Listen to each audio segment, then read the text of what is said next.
Hi friends, it's Kerrie from Conversations at Kerrie's Korner. I have been a little sporadic lately with my podcasts, and I do want to apologize, but I did want to just kind of give you a brief explanation why, because I've had a few people reach out and say what's going on. In December of last year, I had a shoulder replacement done. And unfortunately for me, that replacement failed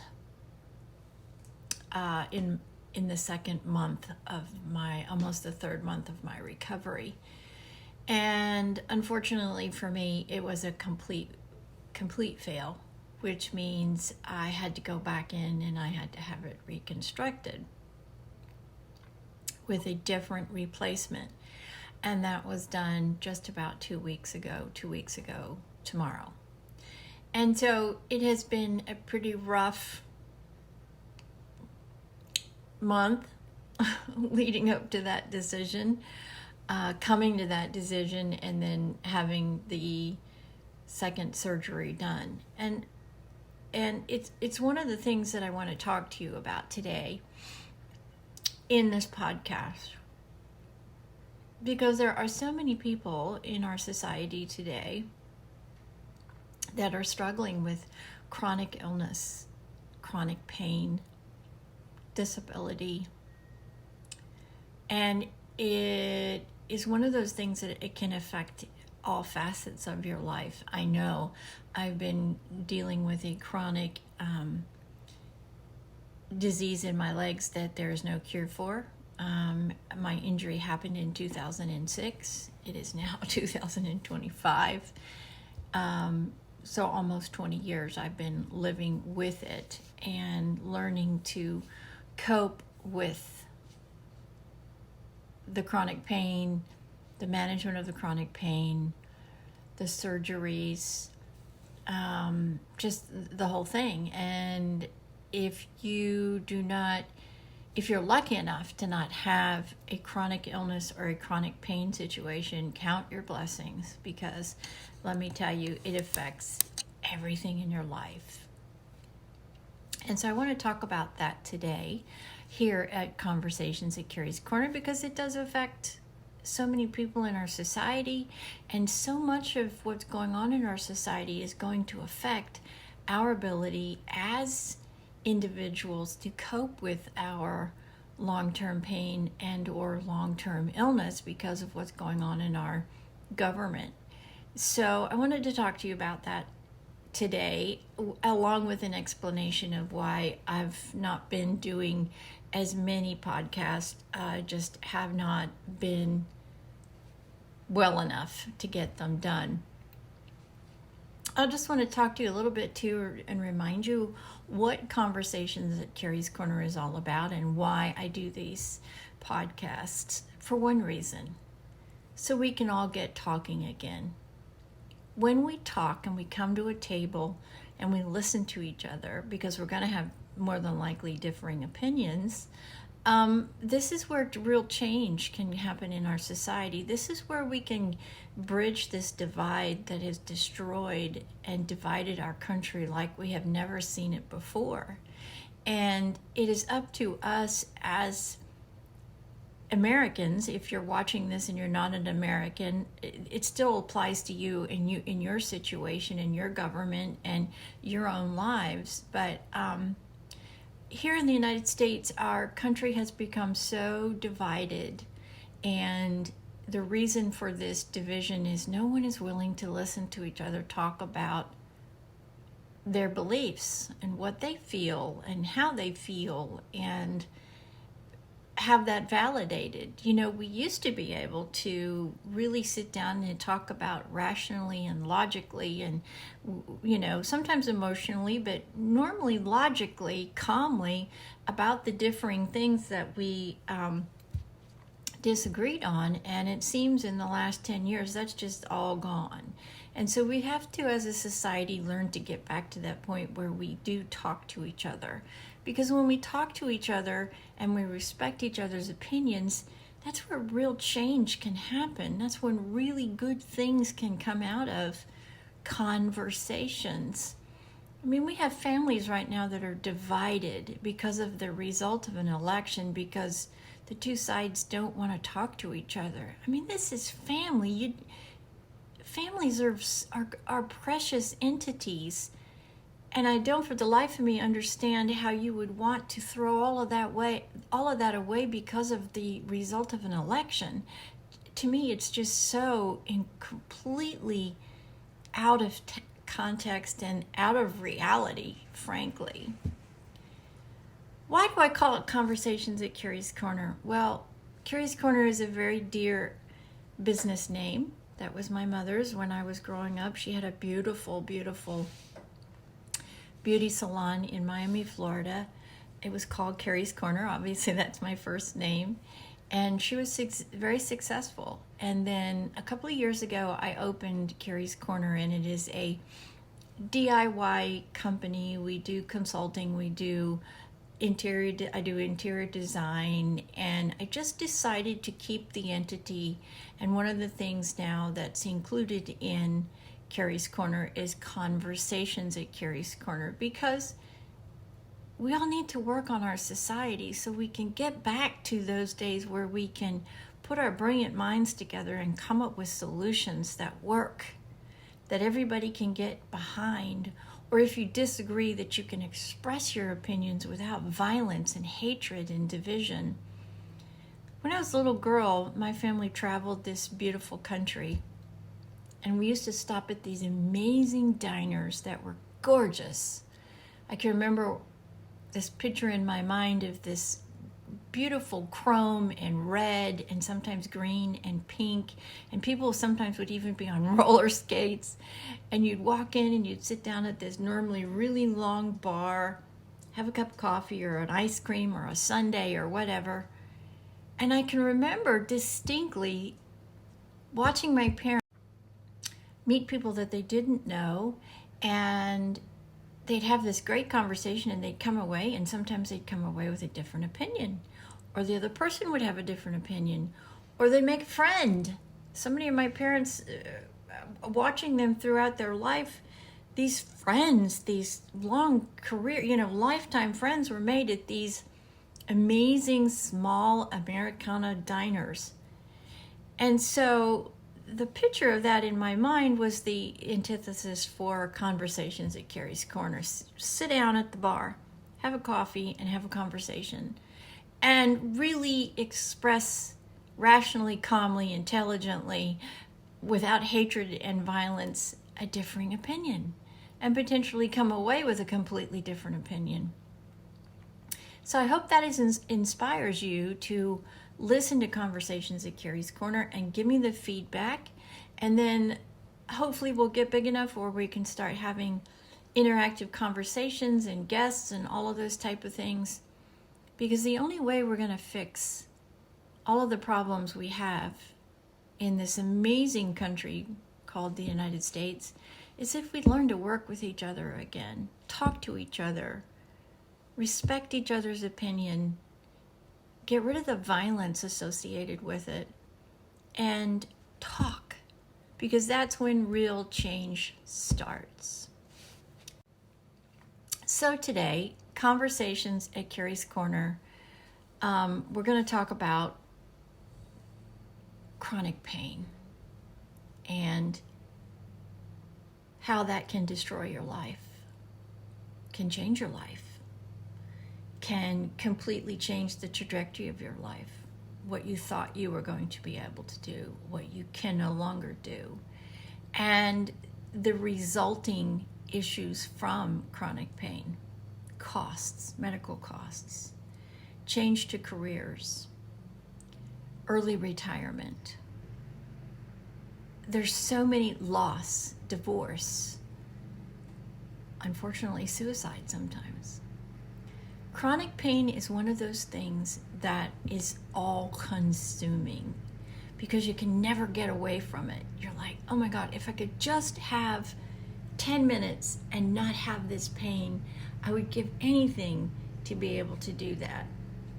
And in our society, we just don't have a really good mechanism to support people in chronic pain. Our medical system is not designed to support people in chronic pain. I can tell you in my experience what I have gone through. My medical bills are well over $1 million.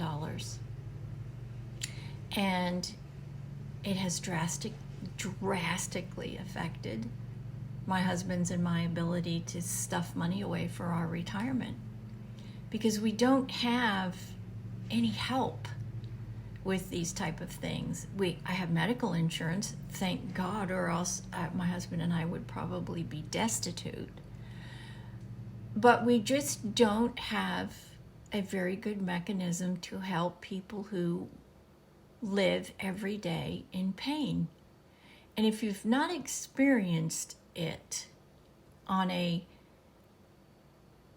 trial period, like, when you recover from surgery, just think about that for a second. If you recovered from the kind of surgery I've recovered from, and it's a good 2 weeks of really intense pain, what if you could never get over that pain and you could never get back to your normal life, and you couldn't do the things that you love to do, work in your yard, exercise, go for long walks, be with your grandchildren, travel, whatever your passions are? If you don't have the ability to take place to do that, and instead you are in this chronic pain all the time, it becomes so destructive. It eats away at your psyche. It eats away at your physical well-being, your emotional well-being, your psychological well-being. It just is a beast. And unless you get really good physical help for your entire physicality, your physical body, your emotional and your mental body, you're going to struggle. And so many of the chronic pain syndromes, diseases, whatever you want to call them, have very high suicide rates. My particular disease has a very high suicide rate. And it's only because I have a remarkable support system through my spouse and my family that I've been able to continue to work, own my own businesses, and be successful. But let me tell you, it's a daily challenge. And there are some days where I can't get out of bed because I am physically and emotionally spent.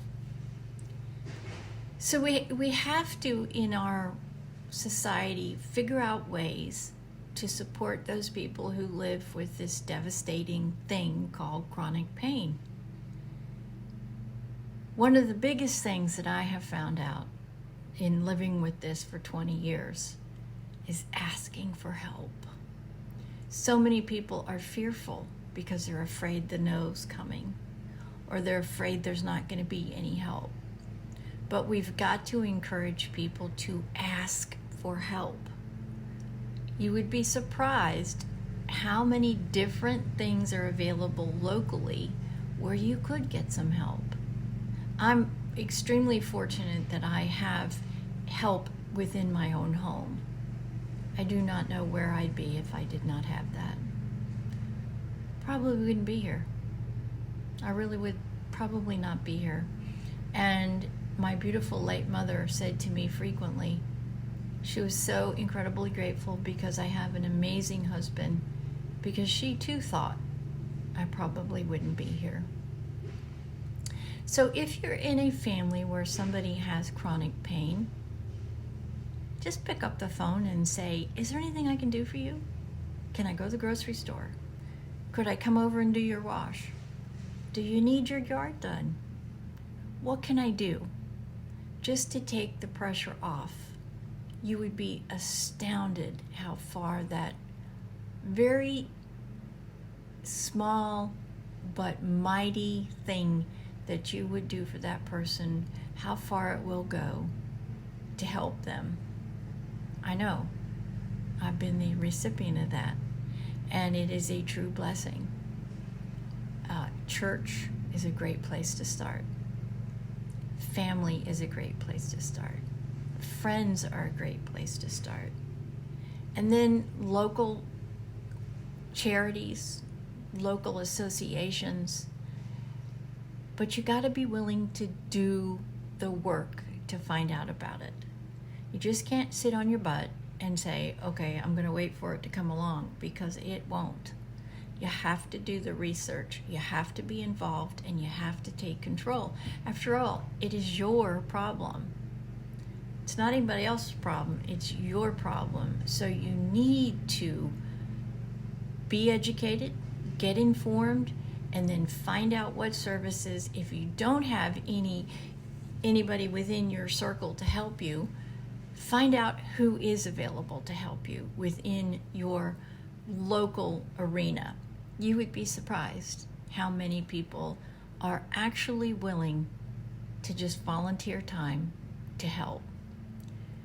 And most importantly, with any type of chronic pain, you have got to stay working hand in hand with your doctors. And if your doctors aren't getting it done, go to another one. Believe me, I've experienced that too. Because not all doctors are going to have the right skill set to fit your particular situation. And there are times where you just sometimes have to go get a second opinion. In my case, I was extremely lucky. The second doctor I saw knew exactly what I had. He diagnosed it, and he was spot on for the 11 years that he took care of me until I moved to another state. And since then, I have also been extremely fortunate to work with doctors who understand my particular problem, and they are aggressively helping me control it. That is the key. If you're not getting the help you need, find it elsewhere. There is nothing wrong with asking for second, third, and sometimes even fourth opinions. Now, you may have to pay for it, but who cares? If it gets you what you need, by all means, get it done. And talk to people. Join support groups. The one thing that I love about social media is you can type in any affliction, especially on Facebook or Instagram. You can type in any affliction or any problem that you may have, and within 2 seconds, you're going to get a whole list of different support groups are available. Join them. You will be astonished at how much they will help you and how much more you will learn, because you are talking to other people who are in the same situation. Social media, that's one of the greatest things about social media, is the ability to connect people together that have the same problem, so they can learn from each other and support each other, because that's half the battle. So get on social media. Absolutely get on social media and use it to your advantage. And I want to hear back from you. I really do. If you have suggestions or ideas about this particular thing, chronic pain, dealing with recoveries from major injuries or catastrophes, let me know. Let me know what ideas you have, so we as a society can help each other get over it, live their lives to the fullest extent. It only takes 5 minutes to pick up the phone and say to somebody, I just wanted to see how you are today. Is there anything I can do for you? You would be so surprised how far that will go. Conversations at Kerrie's Corner. Let's come to the table and talk about all of the things that we have in our society that we need to address. There are so many, so many. And let's figure out a way to get this great divide. Let's get rid of it. We're so much better off when we stand united than when we stand divided, because then we can't get anything done. Thanks for joining me today. Thanks for asking about me. Conversations at Kerrie's Corner. I try to do 2 a week, and I do want to hear from you. So give me some feedback. Let me know what you think. If you're part of this group of people who live with chronic pain, reach out. Even if it's just to reach out because you haven't been able to connect with anybody else. And let's work on getting you in with a group that you can talk to, talk about what you're going through, and find out potentially some solutions, or at least just give you the support that you need to get through every single day. Thanks for joining me today. Conversations at Kerrie's Korner. I try to do 2 a week, so please look out. I'm on Spotify, I'm on YouTube, I'm on all the social media channels, and I want to hear from you. Let's start talking to each other again, because that's the only way that we're really going to make positive change, is when we come to the table and we listen to each other, we respect each other's opinions, and then we work together to make positive change. We can do it. You just have to be willing to do it. And I hope this is your inspiration to do it. And one final note. If you're in a family where there is a divide because of an election, don't let that destroy your family. You only have one family. And a political election result should not be the reason that your family is divided. Let it go.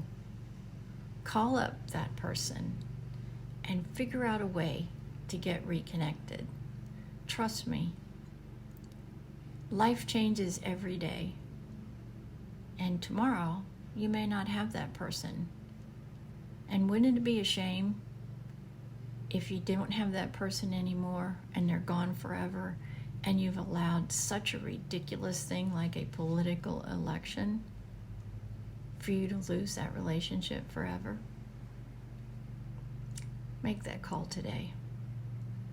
Be the bigger person. Save your family, because you only get one. God bless. This is Kerrie from Texas. Have a great day. See you the next time.